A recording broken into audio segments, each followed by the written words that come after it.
Buenas tardes a todos, bienvenidos a los que se sumen ahora. Muchas gracias a los que estén acompañándonos desde el inicio. Ya van 8 horas, 3 minutos de transmisión de esta live. Mi nombre es Esteban Morín, soy director de Compañía de Talentos para América Latina y estoy honrado de hacer el último encuentro, el encuentro de cierre de este América Latina, de Latinoamérica ahora, con dos presidentes que van a estar acompañándome, muy honrado también por eso. Me reía un poco de esto de ser el panel de los presidentes, ¿sí? Si no saben si tiene que decirle señor presidente a cada uno. Les voy a dar ahora la palabra para que ellos se presenten. Vamos a hablar del desafío de gestionar, innovar y transformarse en este contexto y vamos a hablar de un poco sus experiencias personales, pero también sus experiencias como líderes de dos grandes organizaciones, de dos mundos diferentes, pero a la vez relacionados, ¿no?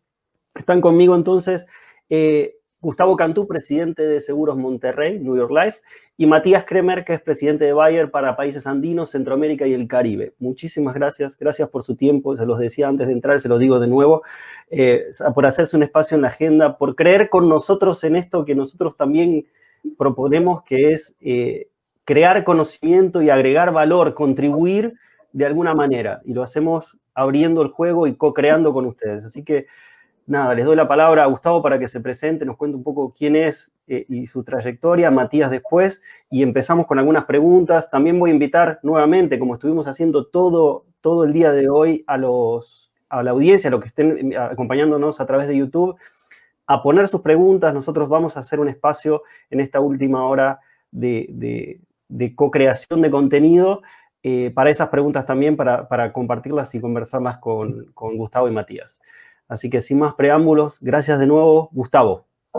Muchas gracias, Esteban, Matías, mucho gusto, y nos conocimos anteriormente. Bueno, les voy a contar yo pues de dónde vengo y cómo soy, ¿no? Yo estudié Derecho, ¿no? Y estudié Derecho por una razón muy sencilla. Yo originalmente quería dedicarme a la filosofía, a la historia, a dar clases únicamente. Y mi papá, que era una persona altamente pragmática, me dijo, mira, todo eso, Gustavo, suena muy bien, pero ¿de qué vas a comer, no? Básicamente. Entonces estudié Derecho porque dije, es una carrera que me permite combinar esos intereses humanistas con un interés tal vez de negocio. Vengo de una familia de comerciantes, básicamente, ¿no? Y la verdad que aquí la primera lección que me ha acompañado a lo largo de mi carrera es, se vale tener diferentes intereses. Al contrario, los diferentes intereses te nutren y conforme aceleras tu carrera, esta diversidad de intereses te van a ayudar a solucionar problemas mejor porque vas a tener más visión. Entonces, trabajé como abogado cerca de 12 años. Me dedicaba a una rama del derecho que se llama adquisiciones y fusiones de empresas reguladas, mergers and acquisitions. Trabajé en México y en el extranjero, hice una maestría también en derecho en el extranjero. Regresé a México, me contrataron en una compañía que en ese momento era básicamente un startup, una compañía muy pequeña, que se llamaba Nextel. En varios países hay, Perú, Argentina, Brasil, probablemente lo hayan visto. Aquí en México trabajé ahí 15 años, transité por una variedad de puestos, y mi último puesto fue Chief Operating Officer, que básicamente veíamos todo lo que era customer facing, ¿no? Todo lo que tenía que ver con atender al cliente. Después esa compañía se le vende a lo que hoy es AT&T, y yo estaba viendo pues, qué iba a hacer, y me contactan, ya me habían contactado en alguna ocasión de New York Life Seguros Monterrey, me dicen, vente a entrevistar por favor a Nueva York. Vamos a entrevistarnos a Nueva York. Y cuando llego ahí me platican del proyecto y les digo, no, oigan, miren, todo esto suena bien interesante, pero pues debo reconocer algo. Yo no sé nada de la industria de seguros. Es más, nunca he comprado un seguro en mi vida porque todos me los daban ahí en donde trabajaba, ¿no? Y entonces el director general de la compañía, que se llama Ted Matas, me dijo, mira, Gustavo, la verdad es que aquí es nuestro problema, es que probablemente somos la empresa que más conoce de seguros en el continente. Llevamos 175 años operando. Y esa es una gran virtud, pero también es una gran desventaja. Lo que estamos buscando es gente que no conozca tanto de seguros, pero que conozca de experiencia del cliente, de transformación, de compliance, ¿no? Y que tenga experiencia regulatoria. Y les dije, bueno, pues en ese caso, I'm your man, ¿no? Y empecé a trabajar en Seguros Monterrey de Chief Operating Officer. Y ya después de un periodo de transición me ascendieron a director general y presidente. Y pues la verdad es que ha sido una experiencia increíble, ¿no? Y tal vez aquí la otra lección es, Hay ciertos conocimientos básicos que en una economía moderna, como son la experiencia, la transformación, la digitalización, vamos a hablar más de eso hoy, nos deben de acompañar, ¿no? Entonces, eso es mi desarrollo profesional. Desde el punto de vista personal, pues me gustan mucho los deportes de exterior, pero particularmente me gusta mucho la lectura, soy un ávido lector y un poco como les platicaba al principio, esto es otra manera de allegarse de diferentes experiencias. En la plática anterior decían, se puede dedicar media hora a hacer otras cosas. Yo creo que cultivarse también les va a dar una gran ventaja en el desarrollo personal y profesional. Y con eso, pues muchas gracias. Esa es mi presentación. Muchas gracias, Gustavo. Hay varias cosas que vamos a ir tomando de estos inicios para ir conversando en esta hora y muy interesante tu historia, me encanta tu relato. Matías, ¿querés retomar la tuya? Te quedó un desafío alto, ¿no? Sí, claro, no, sin duda, pero también puedo contar algo sobre M&A, Gustavo. No, Esteban, muchísimas gracias y Gustavo, gracias por la buena presentación. No, bueno, yo soy Matías Kremer. Bueno, como se puede escuchar, no soy latino, sino soy alemán, pero nacido en Italia, crecí 12 años de mi vida en Italia. Yo estudié agricultura y tengo un PhD en fitopatología, que es todo con las enfermedades y todo eso de las plantas, y por eso en el año 1990 empecé a trabajar en Bayer. 12 años en investigación y desarrollo, 3 de esos años en España, de 93 hasta 96. Luego, después de una gran adquisición que realizamos, compramos Aventis y me di cuenta, yo estaba trabajando mucho en la integración de varios equipos, me di cuenta que hay también otras cosas que desarrollo y investigación de productos nuevos y por eso yo cambié a la planificación estratégica a nivel corporativo del grupo Bayer y trabajamos mucho en estrategias globales y vendemos muchas partes de la empresa y compramos cosas nuevas. Pero después de 3 años yo otra vez cambié, regresé básicamente a la parte agrícola de Bayer y allá básicamente como management support y consultant de nuestro CEO de esa división agrícola, pero también trabajo súper duro y después de 3 años dije, bueno, ahora necesito otra vez un cambio completo y me trasladé a Costa Rica. Entonces, allá yo empecé con mi gran amor para Latinoamérica. Yo era responsable para todos los países en Centroamérica y el Caribe y para todo el negocio de agrícola que tenemos, lo llamamos Crop Science, pero también como presidente de toda la empresa. Después de 4 años y medio con muchas lágrimas en los ojos y toda la familia, con muchas lágrimas nos trasladamos a Estados Unidos, vivimos 2 años en Estados Unidos. Yo era responsable para el negocio de semillas que teníamos en todo el grupo Bayer y luego regresé a Alemania y básicamente de 2013 hasta el año 2018 era responsable para toda la estrategia del grupo Bayer, la división agrícola. Y en ese contexto yo manejaba básicamente la adquisición de Monsanto. Y por eso, Gustavo, eso M&A, eso te suena, supongo, era realmente una época muy interesante, pero siempre decía que yo quiero regresar a Latinoamérica. Y por eso estoy ahora aquí, responsable básicamente para los países PACA, como lo llamamos, son todos los países de Guatemala hasta Perú, todo el Caribe. Realmente, bueno, yo creo una parte fantástica de toda Latinoamérica. Sí.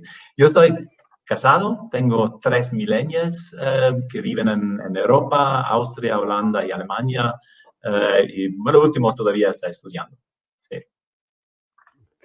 Muchas gracias, Matías. De las presentaciones de los dos ya venía un punto que a mí me interesaba comenzar preguntándoles y por ahí tomando por el último, que empiece Matías y después Gustavo, me gustaría que complementes, que es pensar en la innovación, ¿no? El asunto nuestro es pensar hoy gestión, innovación y transformación, y las carreras de ustedes fueron bastante innovadoras en un salto de un lugar a otro, y en asumir roles de liderazgo. Entonces me imagino, bueno, ¿qué piensan en sus organizaciones hoy y ustedes como presidentes? ¿Qué observan como procesos para generar innovación desde las empresas? Y a la vez, doble pregunta, ¿qué imaginan del rol de los líderes en ese proceso de innovación, ¿no? Como empresa es una cosa, pero además, ¿qué papel tiene el líder y el no líder en el proceso de innovar y de cambiar? Matías. ¿Empiezo yo? Ok, no, perfecto. No, bueno, de hecho, digamos, para Bayer, todo el tema de la innovación para muchos años ha sido básicamente desarrollar nuevas moléculas, digamos, nuevos tratamientos, nuevos productos. Eso realmente era la innovación y de hecho, 150 años en Bayer tenemos muchísimo éxito con esto. Hoy en día, claro, vemos innovación como algo mucho, mucho más amplio y claro, la parte digital, la transformación digital de la empresa juega un papel absolutamente importante. Y, digamos, lo más importante en ese punto es realmente cambiar la mentalidad de nuestra gente, realmente tener el mindset de nuestra gente para que piensen en todo el tiempo, en todo lo que hacemos, básicamente todo el tiempo, todos los días, cómo podemos digitalizar actividades, cómo podemos crear nuevos modelos de negocios en el área con temas digitales, básicamente. Y es lógico que eso... Sí. Algo que seguramente ya venía en el mindset o en los planes, pero que este contexto de COVID debe haber acelerado exponencialmente, ¿verdad? El tema de digitalizar. Totalmente, sí. Y bueno, en mi introducción yo mencioné la compra de Monsanto. De hecho, muchos piensan que nosotros compramos Monsanto por glifosato, pero eso no es así, sino nosotros compramos Monsanto sobre todo por los conocimientos y todo lo que tenían en el área digital, la agricultura digital que tiene un futuro enorme y de hecho la división agrícola realmente dentro de Bayer, donde queremos digitalizar mucho todas las áreas, la parte agrícola realmente es el front runner en todos los temas de digitalización.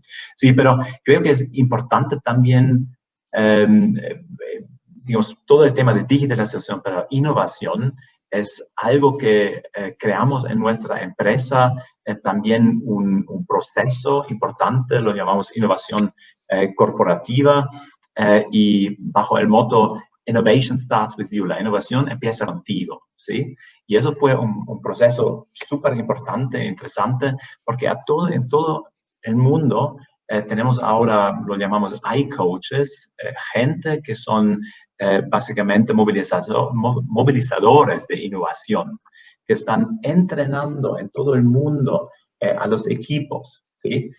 Para que, digamos, pensar de manera innovativa sea algo del día al día.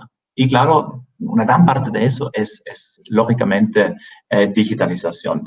Eso es realmente algo que cambiamos muchísimo. Luego, innovación abierta, ¿sí? Es decir, tener espacios donde nuestra gente interna de una división puede poner un problema y toda la empresa tiene la oportunidad de resolverlo, ¿sí? Es un modelo de innovación abierta, pero dentro de la empresa. Y como tal vez último punto para crear también una cultura de innovación, tenemos aquí en Colombia, tenemos una sala muy especial con metodologías de innovación para realmente mover o discutir con la gente y utilizar metodologías para innovar, ¿sí? Y eso me parece importante. Entonces, tenemos un montón de elementos dentro de la empresa para cambiar la mentalidad de nuestra gente y salir de ese modelo que solo científicos pueden innovar. Eso no es el caso. Y eso digo yo como científico.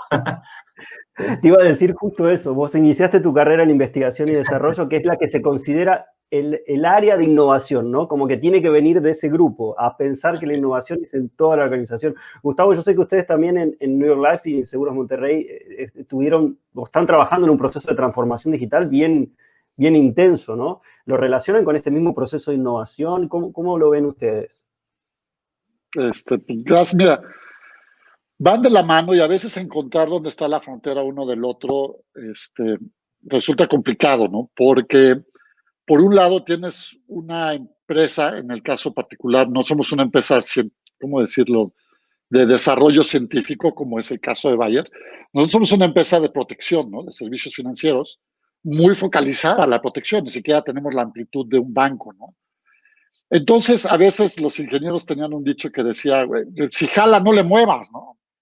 Pero la verdad es que eso acaba siendo una fórmula para el desastre, porque tú puedes estar muy cómodo en un lugar y lo primero que yo creo que uno debe reconocer en la innovación es, no importa qué tan bien te vaya en tu modelo actual, ese modelo no va a ser para siempre. Y siempre va a haber disruptores. Sin embargo, tú tienes que aspirar a ser el principal disruptor. Y yo creo que ahí la cultura de innovación, y ahorita que decía Matías, me resonaba mucho, la innovación empieza con la gente, empieza realmente con llegar y decir, tenemos que innovar. Y la innovación no necesariamente tiene que ser un gran cambio así brutal que me moví de un lugar, descubrí de blanco a negro. La innovación muchas veces viene con pequeños logros, pero lo más importante es tener esta mentalidad innovadora. Y hoy en día esa mentalidad tiene que ver, desde mi punto de vista, con dos cosas. En primer lugar, tener una mentalidad digital. Algo que hemos trabajado mucho en Seguros Monterrey es con la digitalización de los procesos. Nosotros somos una empresa que tiene un modelo de ventas intermediario. Trabajamos a través de asesores financieros. Tenemos 12,000 asesores financieros. Y entonces pareciera a veces que hay una contradicción, ¿no? Y lo voy a usar de ejemplo. Te dicen, el asesor financiero requiere el contacto presencial y entender lo que su cliente requiere, porque nosotros vendemos productos que hoy se pueden utilizar en 80 y 90 años, ¿no? Como es un seguro de gastos médicos o un seguro de vida, ¿no? Entonces, mucha gente dice, hay una contradicción porque si digitalizas pierdes ese toque. Y dices, y hoy más que nunca te das cuenta que no es cierto, y estamos muy contentos de que empezamos este proceso de digitalización. Porque por un lado, yo no quiero tener asesores o ninguna persona en la empresa persiguiendo papel, por ejemplo. Si lo puedo hacer digitalmente, prefiero que ese tiempo lo dediques a estar más tiempo frente a tu cliente que a perseguir papel. Entonces, primero, no toda la digitalización se da hacia el cliente, también se da hacia los procesos. Pero la segunda parte es que uno no debe de obligar al cliente a hacer negocios como yo le digo. Yo me tengo que adaptar a las necesidades del cliente y entonces ponemos en juego algo que se llama el omniservicio, que es yo tengo que poner todos los mecanismos para que el cliente haga negocios conmigo como él lo escoja y no obligarlo a decir, no, tú solo puedes hacer negocio conmigo si vas, te juntas en persona y me dedicas 6 horas del tiempo a escuchar mi discurso, ¿no? Entonces creo que la innovación tiene que venir tanto en la parte operativa como en entender constantemente las necesidades del cliente. Y voy a cerrar con esto, el tema de la experiencia. Hoy todos estamos rodeados de una serie de experiencias digitales en todo momento. Yo quiero que aquí levante la mano, digo, no podemos levantar la mano, pero la última persona que fue que rentó un video, ¿no? Que no ha ido a Blockbuster, ya no existe, creo, ¿no? Yo creo que el 95% de la gente que nos está escuchando, si no es que más, hace streaming, ¿no? Eso es una experiencia. ¿Quién fue el último que compró un boleto de avión? Un CD, ¿no? Un CD. Sí, ¿no? ¿Cuándo fuiste a una agencia de viajes? Matías y yo, probablemente cuando éramos jóvenes, íbamos ahí a la agencia de viajes y pagábamos con nuestra lana nuestro boletito. Nos daban un boletito de papel como con 8 copias y lo guardabas así como, no, si viajabas lo tenías que tener guardado, si se perdía valías. Tenía una tinta horrible los boletos de avión que manchaban todo, era una cosa horrible. No, y si lo perdías acababas en la cárcel migratoria, ¿no? Porque te agarraban y nunca salías, ¿no? Hoy en día eso ya no pasa, ¿no? Entonces, estas experiencias, aunque tu empresa crea que no genera esas experiencias, nuestros clientes la viven todos los días. Entonces tú tienes que estar a la par de esa experiencia. Yo creo que eso es lo otro importante a reconocer. Nuestros clientes viven rodeados de experiencias digitales y están esperando que todo a su alrededor tenga una experiencia digital de una manera u otra. Entonces yo creo que ahí es donde la innovación se vuelve muy, muy atractiva y muy importante, sin importar el modelo de negocios que tengas. Yo creo que en la parte científica es muy evidente, el científico es innovador por naturaleza, ¿no? pero en otros sectores a veces no es tan evidente la necesidad y yo creo que si nos centramos en la experiencia, esa necesidad se hace muy relevante. Hay algo que traes, Gustavo, que me parece súper rico y que no creo que para todo el mundo sea evidente, pero quien haya entrado en un proceso de transformación digital o de innovación se golpea de cara la primera vez, que es que los procesos, al contrario de lo que pareciera, se tienen que volver cada vez más humanos, ¿no? Más centrados en la experiencia, ¿sí? Más, la digitalización tiene que ver con que me pueda enfocar, las personas podamos agregar el valor real, no que estén corriendo atrás de papeles, no que estén haciendo cálculos que un robot puede hacer, sino que estén en la experiencia humana, ¿no? Con el cliente. Y ahí también yo ya quería traer una provocación para ustedes, es pensar cómo esto lo ven y lo empujan ustedes en las organizaciones pensando en sus clientes internos, en sus equipos, en sus líderes y en las personas que están en sus líderes.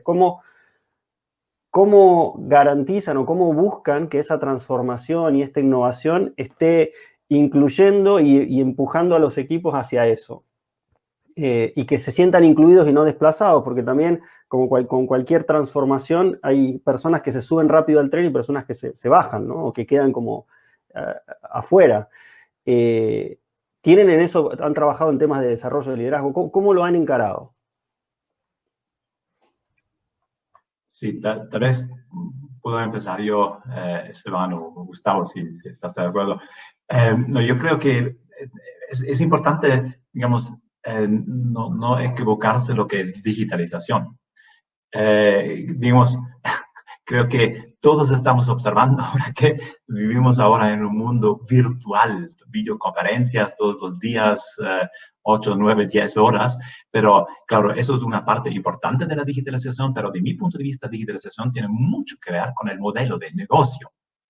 Es decir, la tecnología es importante, pero el tema de modelo de negocio es clave. Por eso tenemos que crear básicamente el puente entre la gente que conoce el modelo antiguo, como se hacía antes, y cómo podemos, digamos, con una metodología digital, crear un modelo de negocio completamente nuevo. Y en eso estamos trabajando mucho en nuestra empresa, en el mindset de nuestra gente.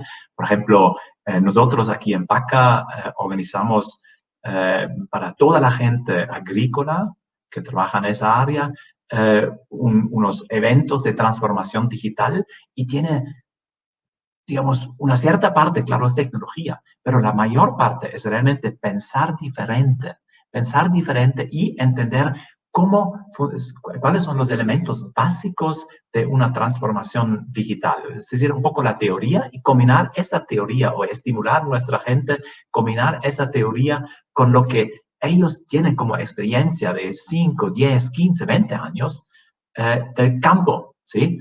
Y combinar esto. Pero también decimos, y creo que eso también es clave, que, bueno, los que no se suben al tren, poco a poco van a perder. Entonces, yo no puedo excluir la realidad de que tal vez en algunos años los que no se subían al tren, bueno, ya no tienen su espacio en la empresa, ¿sí? Eso me parece muy importante porque, digamos, realmente tenemos que pensar todos hacia esa dirección.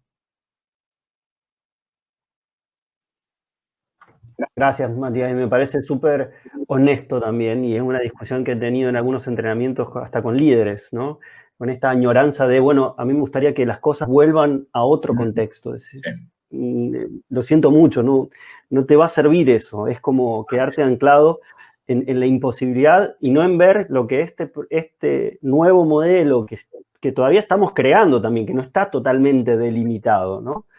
Pero ¿qué es lo que esto te está trayendo como oportunidad y desapegarse? En un punto me reía el otro día, digo, nuestro contexto actual ya venía en esta línea, pero se fue mucho más ahora, nos movió hacia una filosofía zen, de desapego de las cosas, ¿sí? De cómo hacíamos las cosas ya no se hacen, cómo pensábamos, tenemos que poder desapegarnos y reaprender cosas y reskilling, ¿no? Que es una de las habilidades digitales, es cómo voy a aprender lo que necesito para este contexto, ¿no?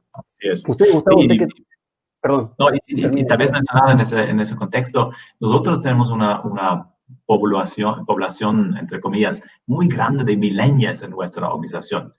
Y ahora, claro, digamos, los millennials piensan diferentes, ¿no? Y eso es también muy importante porque eso facilita también el proceso, la transformación hacia modelos diferentes, más digitales.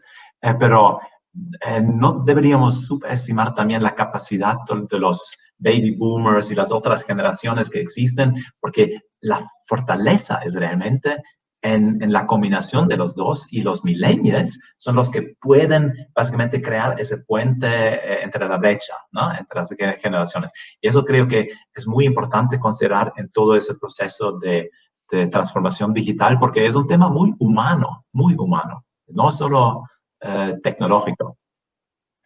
Muchas gracias. Gustavo, te iba a reformular la pregunta hacia un tema de competencias, ¿no? De habilidades y en el desarrollo pensando en esto que decía Matías recién, bueno, nuestro foco en selección y en desarrollo de competencias en las organizaciones fue migrando a partir también de este cambio de contexto. Lo que yo buscaba en un líder hace 10 años no es exactamente lo que busco en un líder hoy, me imagino, ¿no? Y qué cosas se fueron cambiando de foco y cómo ustedes funcionan hoy en esa línea.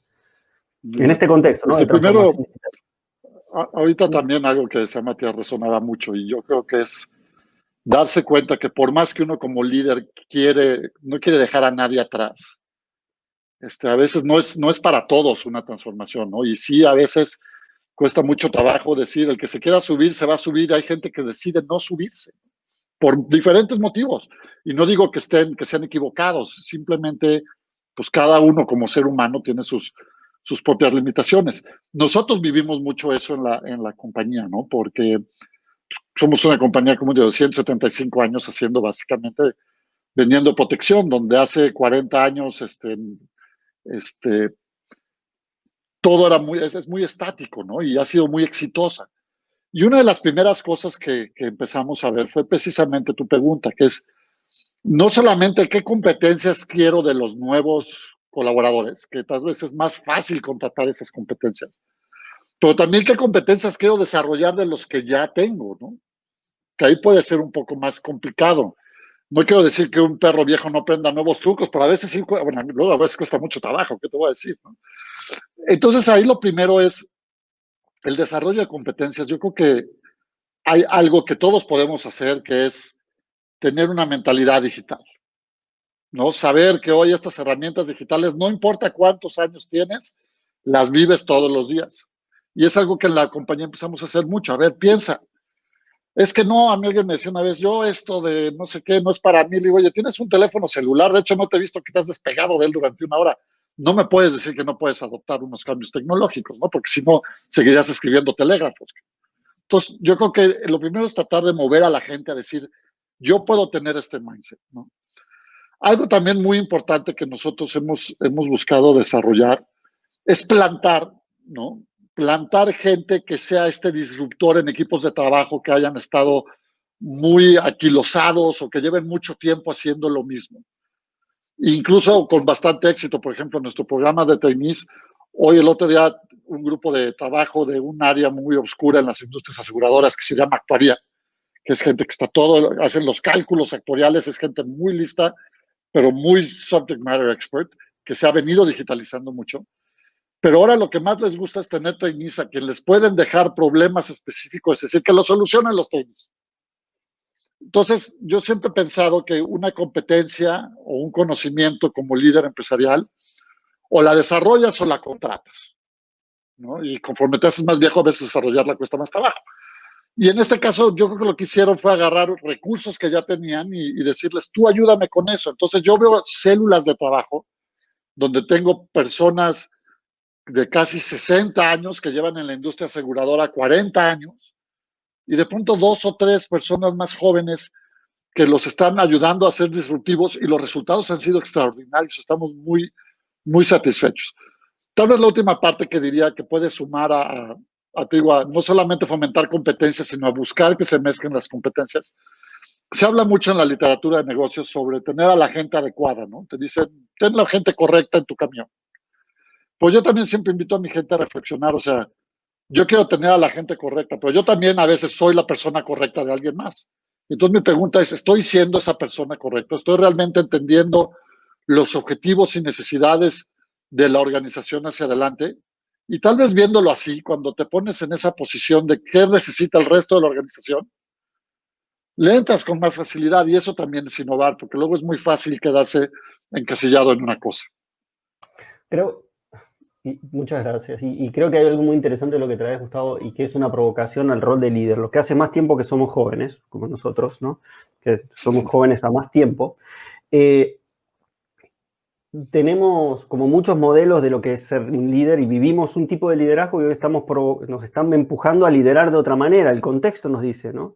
Y creo que hay una punta en lo que vos traes y que algo de eso también traía Matías, que es, bueno, cómo yo me enfoco en la contribución que yo hago a la organización como líder y a mis equipos como líder, ¿no? Me toca a mí liderar un equipo en Brasil, otro en América Latina, otro en Argentina.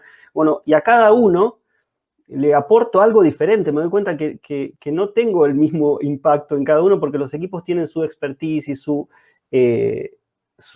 dinámica. Y algunos son más autónomos para algunos problemas y otros necesito intervenir más para poder ayudarlos a resolver. Y siempre uno está buscando ese papel de contribución, que en un líder a la vieja usanza no sería imposible de pensar. O estás en todos los procesos o no sos el líder, ¿no?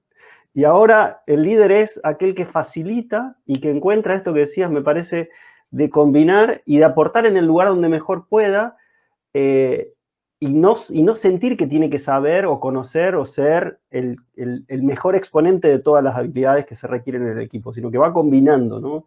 Eso para mí ha sido muy disruptivo en el último tiempo, pero también quiero ver si eso en ustedes lo perciben de esa manera. Si tuvieran que darle un consejo a un líder, le dirían, bueno, buscate eso, o no, le dirían, mira, cuidá por acá. ¿Por dónde irían? ¿Cuál sería el consejo o por dónde ven el liderazgo en sus equipos hoy? ¿Querés arrancar, Matías? Sí, bueno, el liderazgo de los equipos, hoy yo creo que, digamos, hoy en día los líderes que se dedican mucho a transformación, porque yo creo que, digamos, ¿hablamos de una transformación? No, yo creo que hablamos de muchas transformaciones. Es mucho más acelerado todo. Es decir, el líder de hoy, tiene que ser mucho más dinámico, pero creo que el tema clave para el líder de hoy es básicamente tiene que ser capaz de explicar el porqué, el propósito de todo el cambio que queremos realizar en una división, en toda la empresa, y tiene que tener esa capacidad de transmitir básicamente ese propósito a toda la gente en la organización. Y yo estoy totalmente convencido de que si la gente conoce el propósito, todas las personas encontrarán una mayor satisfacción o, como mínimo, básicamente un mejor entendimiento de todos los cambios de la transformación y así, digamos, un compromiso mucho mayor, básicamente, ¿no? Entonces, en todos esos cambios, en todas esas transformaciones, comunicación es absolutamente primordial de una manera súper frecuente, continuamente. No es que, bueno, 2 veces al año, gran conferencia y allá comunicamos. No. Es algo muy continuo, es un contacto continuo con los equipos. Tiene que ser frecuente, tiene que ser coherente, súper transparente. No puede ser que, bueno, el jefe es el sabe todo y el equipo de vez en cuando recibe la información. No, el equipo tiene que saber tanto como el mismo jefe o viceversa, ¿no? Y claro, toda la comunicación con muchísima empatía, ¿no? Creo que es un modelo de liderazgo mucho más abierto y así con mucho más cercanía con toda la gente. Y claro, eso me parece muy importante que el líder, y creo que lo mencioné ya al principio, tiene que realmente liderar dando el ejemplo. Si yo, bueno, eso me pasó hace no sé cuántos años, estábamos hablando de innovación y yo todavía tenía un BlackBerry. Entonces, la gente, ¿cómo puede ser que usted tiene un BlackBerry, pero está hablando de innovación y ya había el iPhone número 1 o 2, creo, en esa época. Entonces, eso me dio un golpe fuerte y es un pequeño ejemplo, pero eso es más un símbolo. Digamos, el líder tiene que demostrar con todas las actividades, con toda su mentalidad, básicamente, que es un buen ejemplo, ¿sí? Entonces, eso es básicamente, de mi punto de vista, lo más importante, ¿no? Gustavo. El tema de liderazgo siempre es complejo, pero yo me sumo a que una de las actividades principales es esa capacidad de comunicación compleja, pero y cuando yo me refiero a compleja, me refiero a todos lados, ¿no? Tiene que ser hacia tu equipo, tiene que ser hacia tus pares, tiene que ser hacia tus jefes, tiene que ser hacia tus clientes, tiene que ser hacia tu fuerza de ventas. Entonces, yo creo que una de las cosas que se debe de desarrollar mucho es esta capacidad de comunicación compleja donde le puedas explicar desde al CEO hasta el afanador el mismo concepto, ¿no? Yo como lo hago, me gusta mucho pensar, decir, si esto se lo tuviera que explicar a alguien que viniera de otro planeta, ¿cómo se lo explicaría, no? Y luego se lo trato de explicar a mi jefe y como no viene de otro planeta no me entiende, pero bueno, uno hace lo que puede, ¿no? Pero otras gente sí me entiende. Otras personas sí me entienden. Entonces, esa habilidad de comunicación compleja es algo que se debe de desarrollar mucho, ¿no? El otro tema también que me quiero sumar es la guía con el ejemplo. A mí me cuesta mucho trabajo y la literatura, yo he visto en la literatura empresarial que las culturas empresariales heliocéntricas, donde hay un solo líder muy fuerte que controla todo y absolutamente la empresa, es o algo muy momentáneo, un momento determinado de la empresa, un startup es un típico caso de un líder heliocéntrico, pero que solamente sirve para ciertos momentos. De otra manera, esa empresa se convierte no en 1000 cerebros, como es cuando tienes a 1000 personas trabajando, sino en un solo cerebro. Y yo creo que eso desperdicia la oportunidad de aprender de todos. Entonces, como líder, tienes que dar mucho lugar a la opinión de la gente e incluso a entender claramente cuando se comete un error, por qué, y a veces hasta dejar que en cierta medida se cometa, porque yo he cometido muchísimos errores en mi carrera y créeme que he aprendido mucho más de ellos que de mis éxitos. Y suena como un cliché, pero es cierto, ¿no? Entonces yo a veces sí fomento incluso que la gente pueda tener esa facilidad de cometer errores sin miedo, ¿no? Me encanta lo que traes, Gustavo, y iba a hacerle la misma pregunta a Matías cuando hablaba de comunicación y del propósito y de la transparencia, y que muchas veces la transparencia tiene que ver con hablar de la falla o hablar de la incapacidad del líder, ¿no? De ponerse en un rol vulnerable y abierto e incapaz de algunas cosas. Mi experiencia es que cuando uno va y ve y propone eso a los líderes, el miedo del líder es mi equipo muestro vulnerable, incapaz, voy a perder el respeto. Y lo que genera, no sé si es la experiencia de ustedes, pero por ahí para que nos cuenten, es todo lo contrario. El equipo gana, como dice, es un ser humano y también tiene, y entre todos, como una solidaridad, una construcción realmente de equipo y no de, es la persona que tiene la solución a todos los problemas. En ese sentido, si ustedes tienen alguna anécdota de acá, con total libertad, ¿no? Para contar algún momento en el que ustedes hayan fallado y contado esa falla y han tenido cosas que no salieron bien, desafíos que encararon y decir, esto no estuvo tan bueno. y que hayan sido buenos aprendizajes en su carrera. ¿Hay algo que puedan traer? Está fuera de programa esto, pero si quieren, creo que puede ayudar. Sí, básicamente sin público ahora, ¿no? No, es que... Ahora que nadie nos mira, nadie nos ve. No, creo que puedo hablar hace poco, en otro contexto, yo también estaba hablando de uno de los grandes errores que yo cometía y fue básicamente en un proceso de desvinculación con una colaboradora hace muchos años. Y la verdad es que teníamos mucho trabajo y yo ya tenía varias conversaciones con esa colega y estaba claro que yo tenía la percepción que sí, quiere salir y de hecho La última conversación fue súper corta y al final, básicamente, ella salió. Además, la comunicación oficial hacia la organización era un poco mala y básicamente la impresión en toda la organización era de que ella salía básicamente como una despedida. Y eso simplemente porque yo no me tomé el tiempo como líder para hablar con ella en detalle, en el momento más clave, después de más que 30 años en la empresa, salir de la empresa y no te tomas 1 hora, 2 horas o 3 horas más para hablar sobre ese tema, fue para mí un error muy grande y la verdad me costó muchos años para realmente digerirlo. Y bueno, lo bueno es la buena noticia. Después de un par de años yo le escribí un correo y ¿cómo estás? Yo entiendo si no me respondes. Y ella me respondió dentro de 2 minutos. Me escribió, Matías, la mejor decisión de mi vida. Ahora por fin tengo tiempo.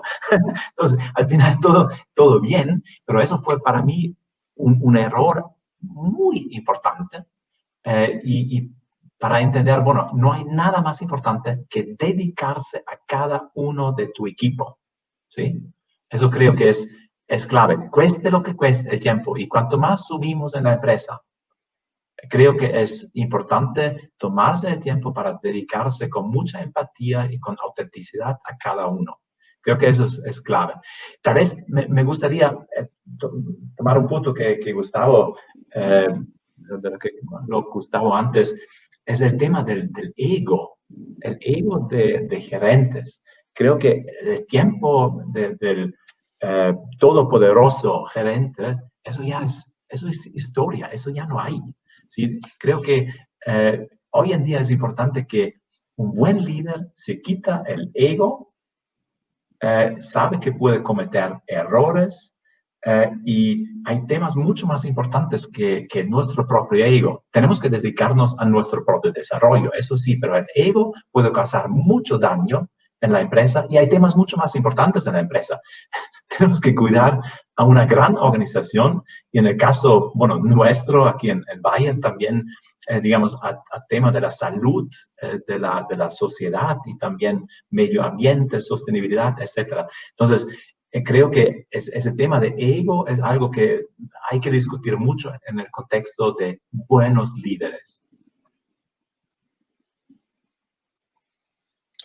Yo me voy a sumar a otra y coincido, o sea, la parte del ego, así que me robaron todo el speech, pero la parte del ego es muy importante, ¿no? Y voy a dar otra vertiente de lo mismo que platicábamos, ¿no? Que tiene que ver un buen líder, entre mejor líder eres, más ayuda pides. Y la ayuda tiene 2 funciones. Por un lado, tú reconoces que necesitas ayuda y te quieres allegar de un conocimiento o de unas habilidades que hoy no tienes, ¿no? Pero por otro lado, le reconoces a la demás gente que ellos tienen un conocimiento de habilidades que tú no tienes y que ellos pueden aportar, ¿no? Porque a veces dices que no puedo aportar. Entonces, para mí, pedir ayuda cubre ese doble propósito, ¿no? En primer lugar, como decía hace unos minutos, te multiplica tus habilidades, tantas como gente hay.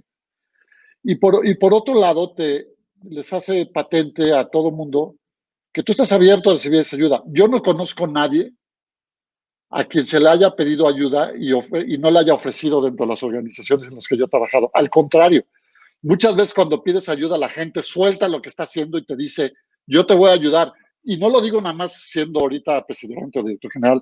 A lo largo de mi carrera, yo nunca he encontrado a nadie, afortunadamente, o tal vez es la gente con la que aspiraba a vincularme, relacionarme, a quien le haya dicho, ayúdame, y su primera reacción es, suelto lo que estoy haciendo, yo te voy a ayudar.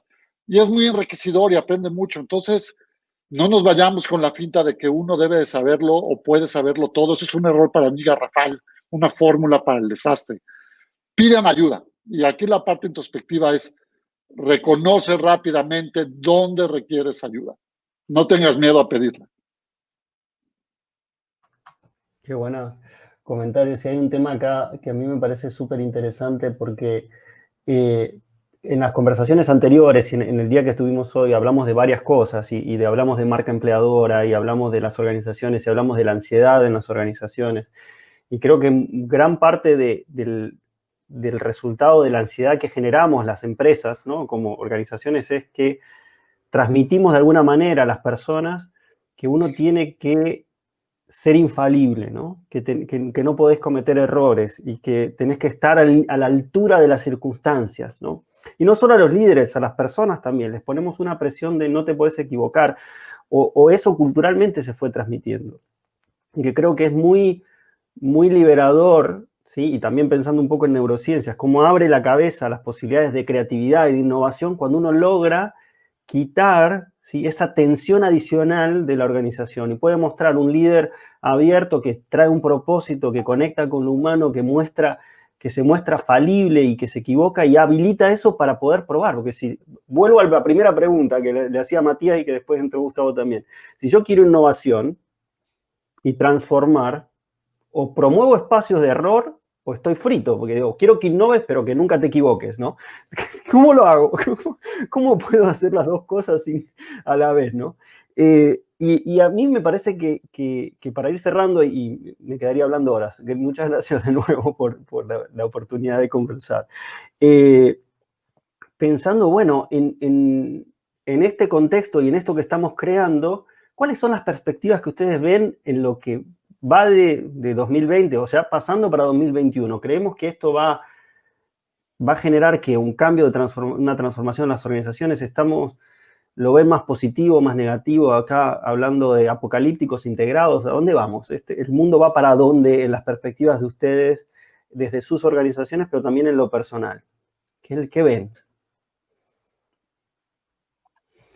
Qué pregunta más grande. Sí, enorme, pero por eso solo tenemos 10 minutos para poder cerrarla rápido. Sí, exactamente. No, yo creo que en general es así, de que, digamos, toda esa crisis, por llamarlo así, digamos, está demostrando las debilidades de muchas cosas que tenemos, pero también está acelerando muchos cambios. Por ejemplo, digamos, nunca nos habíamos imaginado, digamos, tener 3, 4, ya casi 5 meses solo reuniones virtuales con nuestros equipos, ¿no? Eso es, y funciona mucho mejor que pensábamos. Entonces, eso es algo que tenemos que conservar hacia el futuro. Nosotros realmente vemos en futuro oficinas totalmente diferentes, vemos oficinas no como 180 escritorios, sino más como espacios sociales y casi sin escritorios.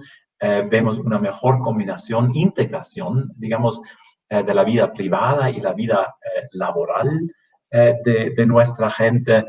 Vemos mucho más libertad en cuanto a de dónde trabajas, dónde estás, ¿no? Yo podría estar ahora en Tokio o en Hawái, o en Bogotá. De hecho me encuentro en Bogotá, pero eso no importa. Entonces, ofrecer esa flexibilidad a nuestra gente tiene un valor enorme, ¿sí? Y es un enorme aprendizaje ahora de esa crisis, entre comillas, que realmente es una catástrofe para muchas industrias. Nosotros como Bayer, como trabajamos en áreas esenciales como salud y alimentación, no nos está golpeando tanto.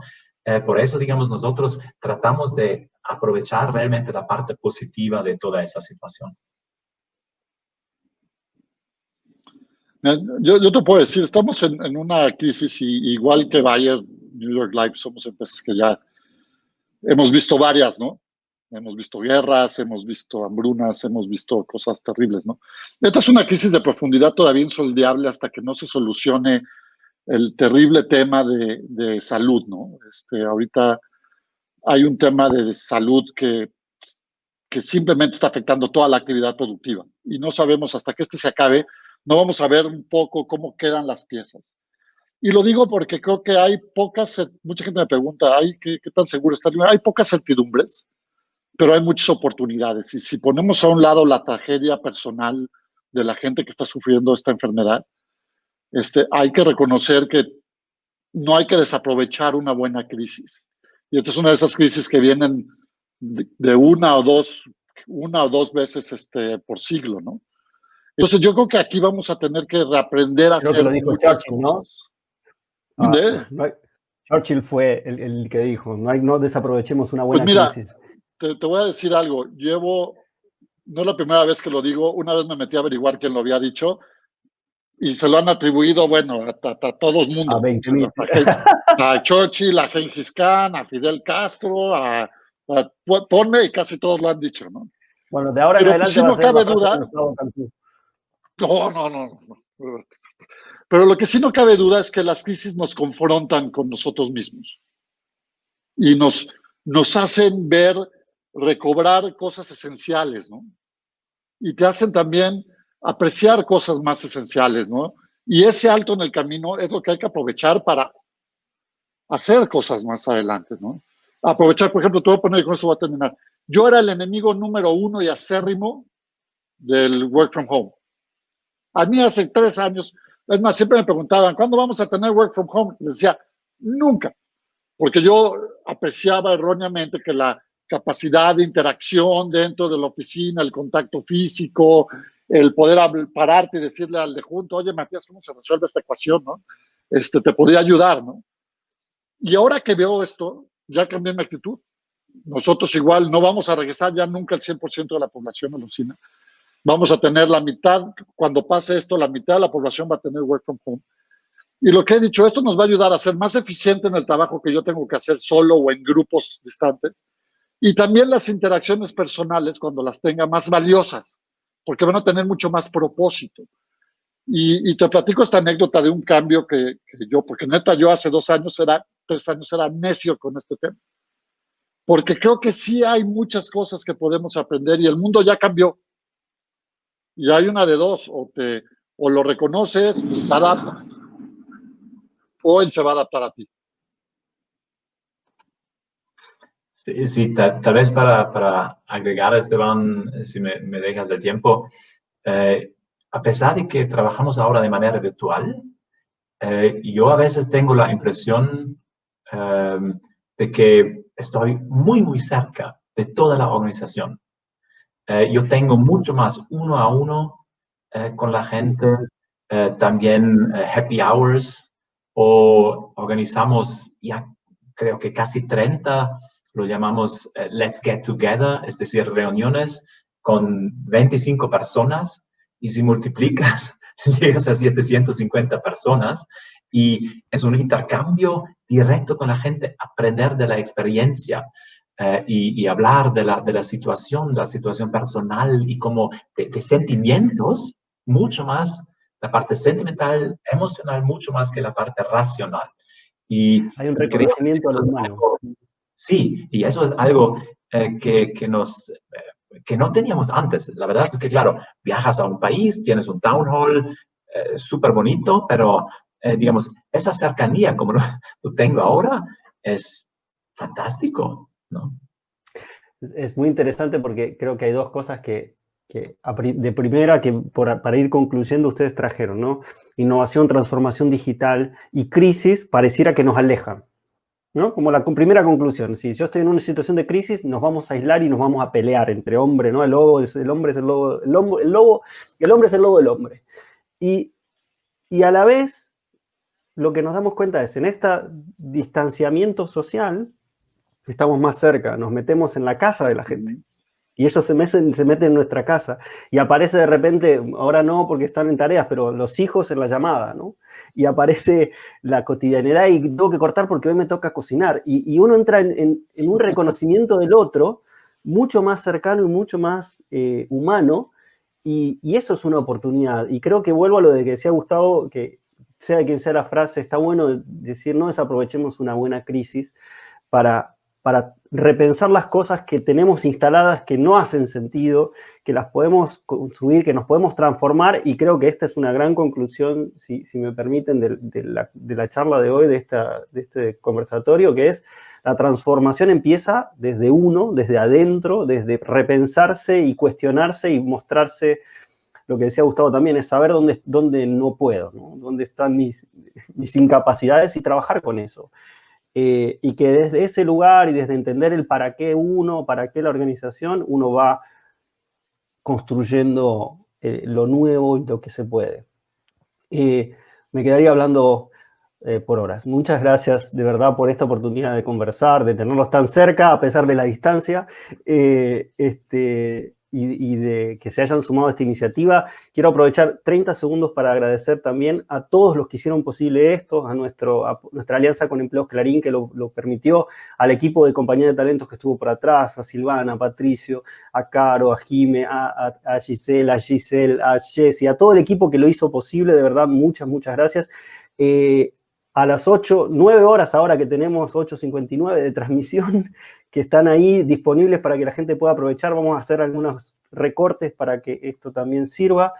Y a todas las empresas y aliados que participaron, desde Apasionate, Arcus, Banorte, BBS, BBVA, Bayer, Cargill, CESA, Cervecería Nacional, Denso, Aegis Network, Coca-Cola FEMSA, Compañía Mega Mindful, Synchrony, Seguros Monterrey, Mercado Libre, Movistar, Napse, Nestlé, ONU, 8 Trazos, PepsiCo, Prolugus, UADE, UCEMA, Universidad La Gran Colombia, Universidad Panamericana, Unilever. Fueron un montón.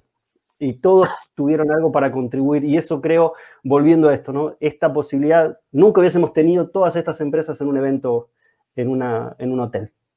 Y tuvimos toda esta gente trayendo generosamente su tiempo para construir. Creo que estamos entre todo el contexto y toda la dificultad y sin menospreciar la crisis que vivimos en un contexto de oportunidad enorme. Así que, de nuevo, gracias.